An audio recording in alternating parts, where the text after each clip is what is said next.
বর্তমানে mechanical engineering এবং robotics যে কত দূর এগিয়ে গিয়েছে তা বলার বাইরে। কিন্তু এই রোবোটিক্স, মেকানিক্যাল ইঞ্জিনিয়ারিং এগুলোর শুরুটা কোথা থেকে তা কি আমরা জানি?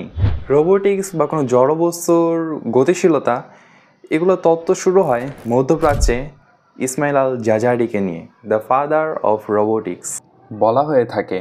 তার জন্মস্থান আল জাজিরা থেকেই তার নাম এসেছে আল জাজারি।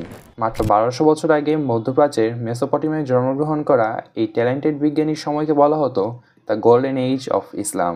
তিনি তার আবিষ্কারগুলো ডকুমেন্ট করে রাখতেন। তার আবিষ্কার করা মেশিনগুলোর চমৎকার দিক হলো সেই মেশিনগুলোর মেকানিজম, আইডিয়া, মেথড এবং সেগুলোর ডিজাইন ফিচার।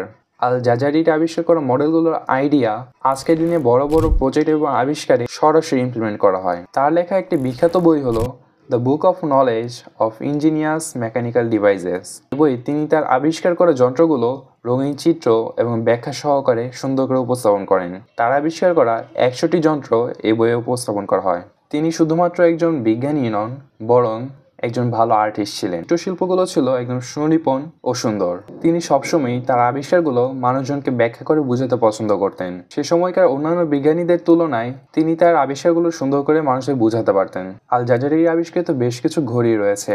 তার বইটিতে ঘড়ি সম্পর্কে 10টি প্যারার আর্টিকেল স্থান পায়। এর মধ্যে সবচেয়ে বিখ্যাত ঘড়িটি হলো দ্য এলিফ্যান্ট ক্লক বা হাতি ঘড়ি।